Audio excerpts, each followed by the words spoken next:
The morning of Harold Miller's funeral was gray and cold. A light drizzle fell over the small chapel at the edge of Willow Creek, a town so small it didn't even have its own cemetery, just a shared plot with the next county over. Inside the chapel, 3 people sat in silence. Margaret Chen, the director of Willow Creek Senior Care Facility, sat in the front row. She had known Harold for 8 years, or rather, she had known of him. He was the quiet man in room 14. The one who never had visited, never made requests, never caused trouble. He just existed, day after day, staring out his window at something only he could see. Next to her sat Nurse Denise Williams, a kind woman in her 50s who had been Harold's primary caregiver for the last 3 years. She was the only person who had ever heard Harold speak more than a few words at a time, and even then, it wasn't much. "Thank you. I'm fine. Not today." That was the extent of their conversation. At the front of the chapel stood Father Thomas, a young priest the county had sent for the service. He had never met Harold Miller. He had a standard script for moments like this: generic prayers, vague words about peace and rest, the kind of ceremony you gave to someone who had no one left to mourn them. Harold's casket sat on a simple wooden stand. No flowers,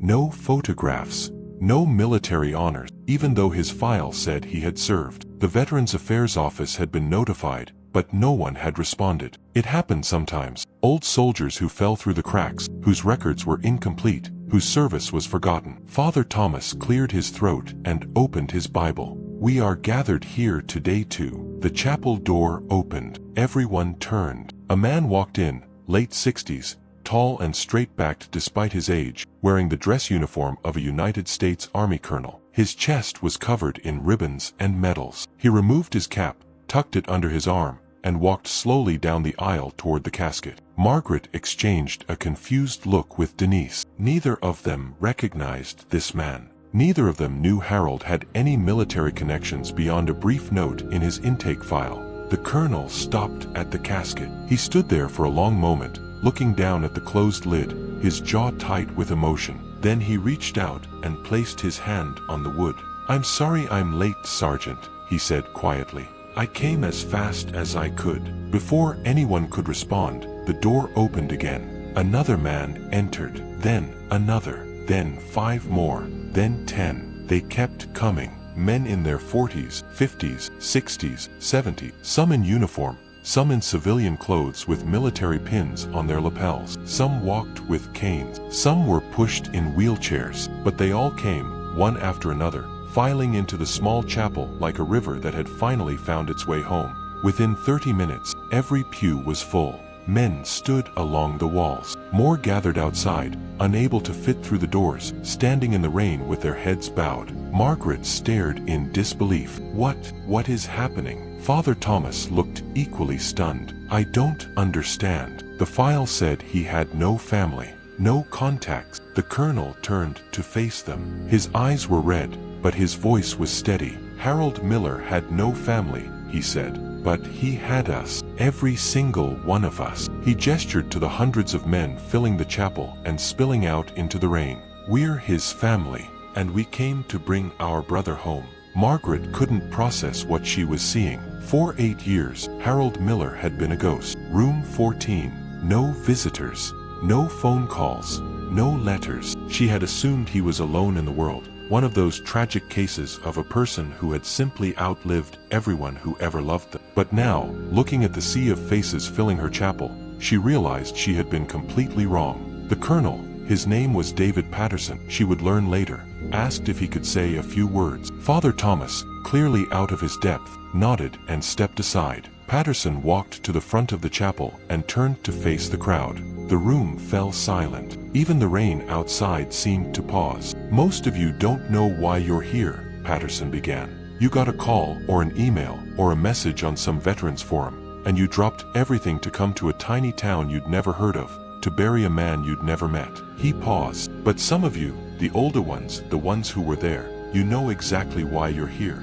And it's time the rest of the world knew too." He reached into his jacket and pulled out a worn, faded photograph. He held it up so everyone could see. "This is Sergeant First Class Harold Miller, taken in 1969, in a place called Ia Drang Valley, Vietnam. Most of you have heard of Ia Drang. It was one of the first major battles between American forces and the North Vietnamese army. It was brutal, it was bloody, and for 3 days, it was hell on earth. The older veterans in the room nodded. Some of them had been there. Some of them still had nightmares. What most people don't know is that during those 3 days, there was a single medic who refused to stop.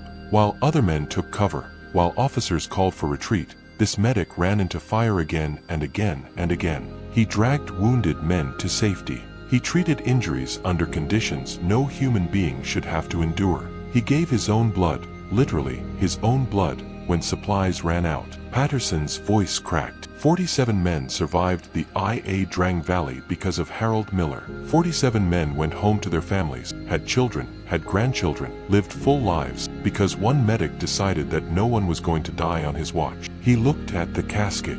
I was one of those 47 men.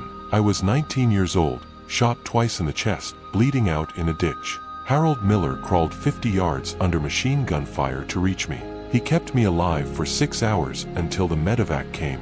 The doctors said I should have died. Harold Miller said that wasn't an option. The chapel was completely silent. Margaret felt tears streaming down her face. Beside her, Denise was sobbing openly. After the war, Harold came home, but home wasn't the same. His wife had left. His family didn't understand. He struggled with things we didn't have names for back then. PTSD, survivor's guilt, the weight of having seen too much death. He drifted. He disappeared. Most of us lost track of him. Patterson lowered his head. For 50 years, I looked for him. I wanted to thank him. I wanted to tell him that my life, my children, my grandchildren, everything I have, exists because of him. But I couldn't find him. He didn't want to be found. He looked up at the crowd. 3 days ago, I got a call from the Veterans Affairs office. They had finally located Harold Miller. He was in a nursing home in Willow Creek, Tennessee.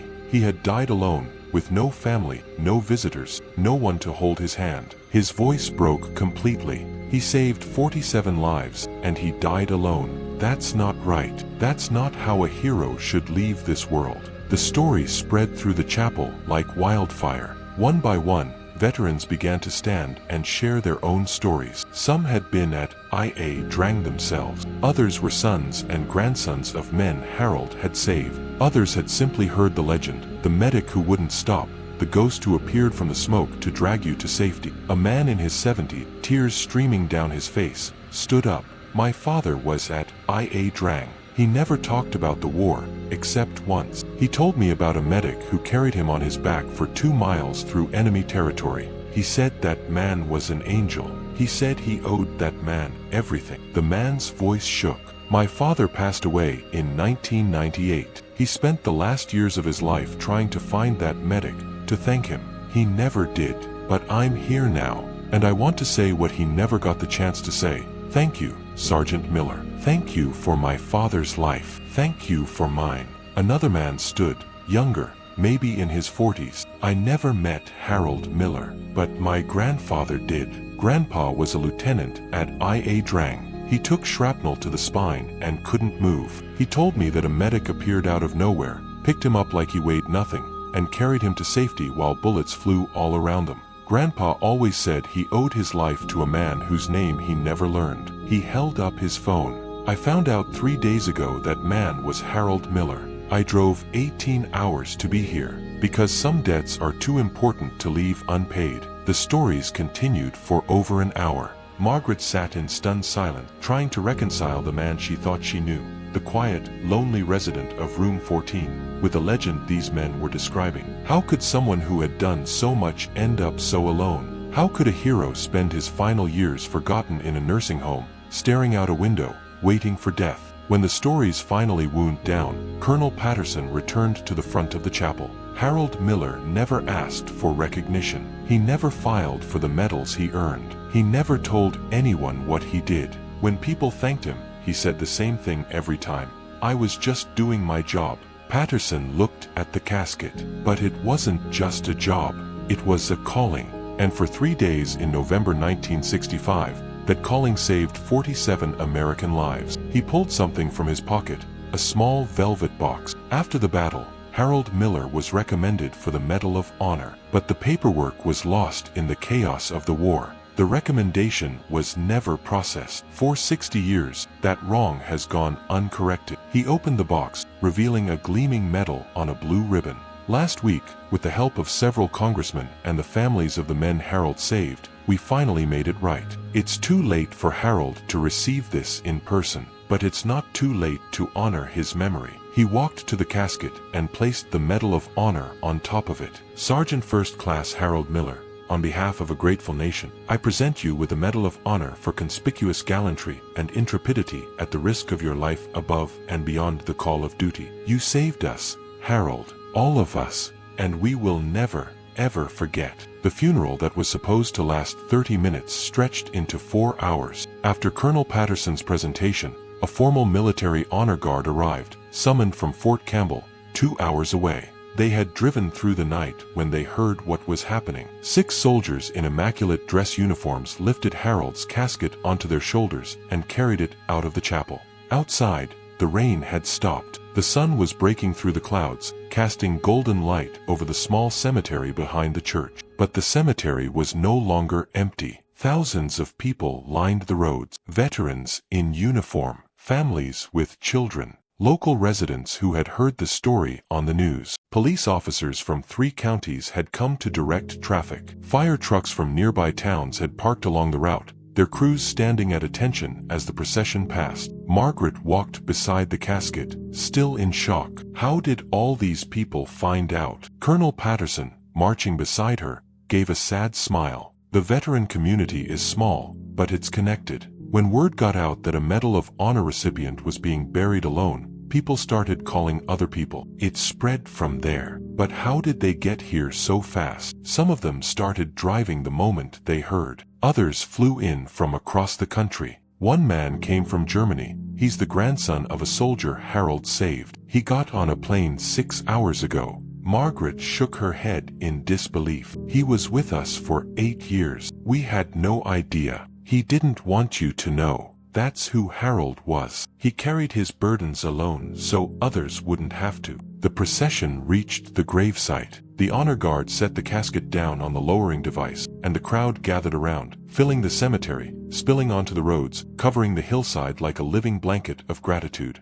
A bugler played taps. The notes hung in the air, clear and mournful, echoing off the hills. 7 riflemen raised their weapons and fired 3 volleys, 21 shots for a hero who had never asked to be one. The honor guard folded the American flag with precise, practiced movement. They handed it to Colonel Patterson, who turned to face the crowd. Harold Miller had no surviving family, he said. But he had brothers. He had sisters. He had sons and daughters he never knew. The children and grandchildren of every man he saved. We are his family, and this flag belongs to all of us. He walked to the front row, where a young woman sat holding a baby. She was crying. "This is Sarah Chen," Patterson said. Her grandfather was one of the 47. He passed away last year, but before he died, he made Sarah promise that if Harold Miller was ever found, she would be there to say goodbye on his behalf. He handed her the flag. Sarah clutched it to her chest, tears streaming down her face. "Thank you," she whispered. "Thank you for everything." After the burial, no one wanted to leave. Veterans stood in small groups, sharing stories, showing photographs, connecting threads of a history that stretched back 60 years. Sons met the men their fathers had served with. Granddaughters heard details about their grandfather's service that had never been shared before. Margaret wandered through the crowd, listening, learning, piecing together the life of the man she thought she had known. An old man with a cane approached her. His name was Robert Jenkins, and he had been a private at IA Drang, one of the youngest soldiers in the battle. "I was 17, he said. Lied about my age to enlist. Thought I was invincible." He laughed bitterly. "I found out real quick that I wasn't." "What happened?" "Third day of the battle. I got hit in the leg, femoral artery. The medics said I was gone. They moved on to the ones they could save." He tapped his leg. "I was lying there, watching my blood soak into the dirt, thinking about my mama back home. And then Harold appeared. His eyes grew distant, lost in the memory. He was already carrying another man on his back. He had blood all over him, his own, other people's, I don't know. But he saw me. He set the other man down, ran over, and put a tourniquet on my legs so tight I screamed. Then he picked up both of us, one on each shoulder, and started walking. Both of you, both of us, through enemy fire, for half a mile. I don't know how he did it. I was in and out of consciousness, but I remember looking at his face. He was crying, tears running down his cheeks, mixing with the dirt and blood. But he didn't stop. He just kept walking. Jenkins wiped his eyes. He saved my life that day. And then, after the battle, he just disappeared. I spent 50 years looking for him. 50 years wanting to say thank you. And now he's gone. He looked at the fresh grave, covered in flowers and flags and medals. But at least he knows now. At least he knows we didn't forget. The local news had arrived midway through the funeral. By evening, the story of Harold Miller was on every major network in the country. Vietnam medic dies alone. Thousands gathered to honor him. Forgotten hero, the soldier who saved 47 lives. Medal of Honor awarded posthumously after 60 years. The story touched something deep in the American psyche. Here was a man who had given everything and asked for nothing. A man who had spent his final years in obscurity, never seeking recognition, never complaining about being forgotten. A man who had simply served, quietly and completely, and then faded away. Margaret was interviewed by a dozen reporters. She told them about Harold, the real Harold, the one she had known for 8 years. The quiet man in room 14, the man who never complained. The man who said thank you to every nurse, every aide, every person who showed him the smallest kindness. He was gentle, she said, her voice breaking. He was so gentle. Even when he was in pain, he never wanted to be a burden. He used to apologize for asking for help. He would say, "I'm sorry to trouble you." Can you imagine? A man who saved 47 lives, apologizing for asking someone to bring him a glass of water. The story spread beyond the news. Social media exploded with tributes. Veterans posted photographs of their fathers and grandfathers, sharing stories of Harold Miller's heroism. A hashtag began trending, #HaroldMillerHero. Within a week, a GoFundMe campaign had raised over $2 million. The money was used to establish the Harold Miller Foundation, a nonprofit dedicated to finding and supporting elderly veterans who had fallen through the cracks, who were living alone in nursing homes, who had been forgotten by a country they had served. The first beneficiary was a 91-year-old Korean War veteran in Ohio who hadn't had a visitor in 4 years. The foundation arranged for a military honor guard to visit him on his birthday. He cried for an hour. "No one remembered me," he said. "I thought no one cared." "We care," the guard told him. "Harold Miller taught us to care." 6 months after the funeral, a memorial was unveiled at Willow Creek Cemetery. It was a simple granite monument, engraved with Harold Miller's name, his rank, his dates of service, and a single line, "He saved us all." Below that, etched in smaller letters, were the names of the 47 men whose lives he had saved at Ia Drang Valley. Thousands of people attended the unveiling. Veterans from across the country, families of the saved, politicians, generals, ordinary citizens who had been moved by Harold's story.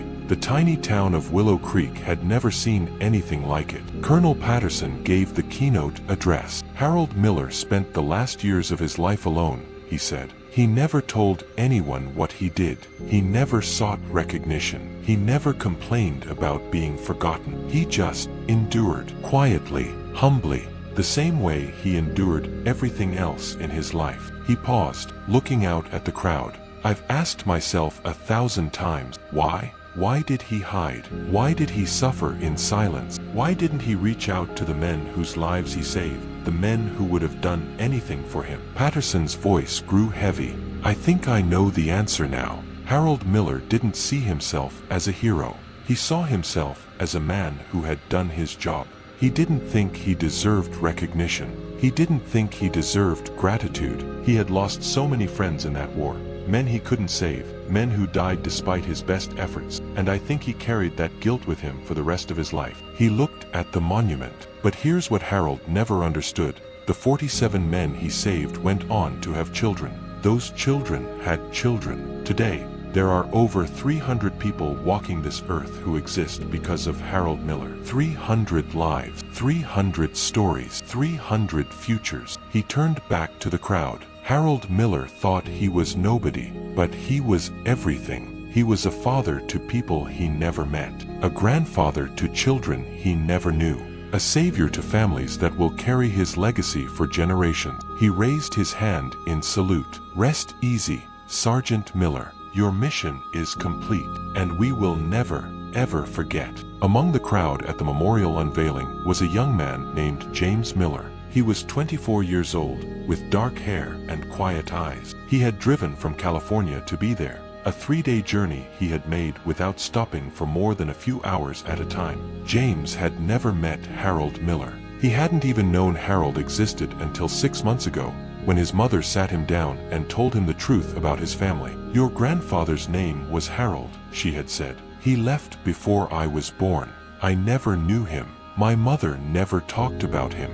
I thought he was dead." But Harold hadn't been dead. He had been alive, alone, forgotten, waiting for an end that finally came in a small nursing home in Tennessee. James had spent months researching, calling veterans organizations, piecing together the story of the grandfather he had never known. He had learned about I.A. Drang, about the 47 lives saved, about the Medal of Honor that had taken 60 years to arrive. And now, standing at the memorial, looking at his grandfather's name carved in stone, James felt something he couldn't quite name: pride, grief, regret for a relationship that never was, hope for a legacy that could still be honored. After the ceremony, he approached Colonel Patterson. "Sir, my name is James Miller. Harold was my grandfather." Patterson's eyes widened. "I didn't know he had family." "Neither did he, I think. My grandmother left him after the war. She was pregnant, but she never told him. My mother grew up not knowing who her father was. By the time she found out, it was too late." Patterson put a hand on James's shoulder. "I'm sorry, son. I'm sorry you didn't get to know him." "Me too." James looked at the monument. "But I'm going to make sure his story doesn't end here. I'm going to write about him. I'm going to tell everyone what he did.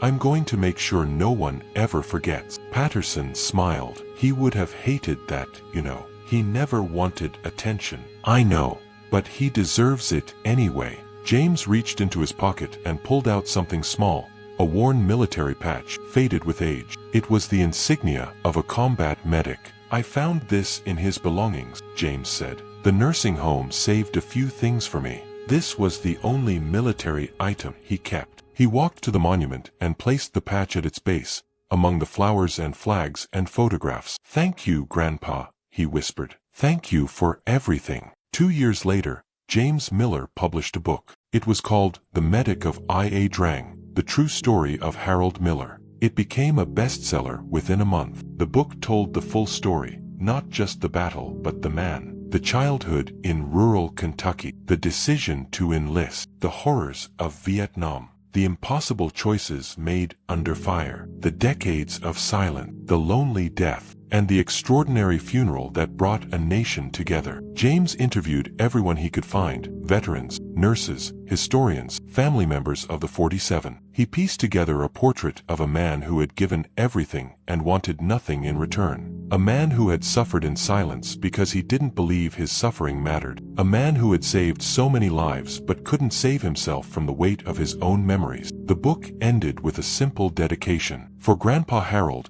who taught me that true heroism isn't about glory or recognition. It's about showing up when it matters, doing what's right, and never asking for anything in return. I never got to meet you, but I carry you with me every day. Rest easy, soldier. Your mission is complete." The book inspired a movement. Across the country, people began visiting nursing homes and veterans facilities, seeking out the forgotten soldiers who had served their country and been left behind. Organizations sprang up dedicated to ensuring that no veteran would ever die alone again. And in Willow Creek, Tennessee, a small nursing home became a place of pilgrimage. People came from all over the world to see Room 14, the room where Harold Miller had spent his final years, looking out the window, waiting for an ending he never thought he deserved. Margaret Chin still worked there. She had become the unofficial curator of Harold's memory, sharing his story with every visitor, making sure his legacy lived on. "He was the quietest man I ever knew," she would say. "But his silence spoke louder than any words." And in the cemetery behind the chapel, the monument stood tall, a testament to a man who never sought recognition, surrounded by the gratitude of a nation that would never forget. He saved us all. If this story moved you, hit that subscribe button and turn on notifications so you never miss another powerful story. Drop a comment below and tell us, do you know a forgotten hero who deserves to be remembered? We'd love to hear their story.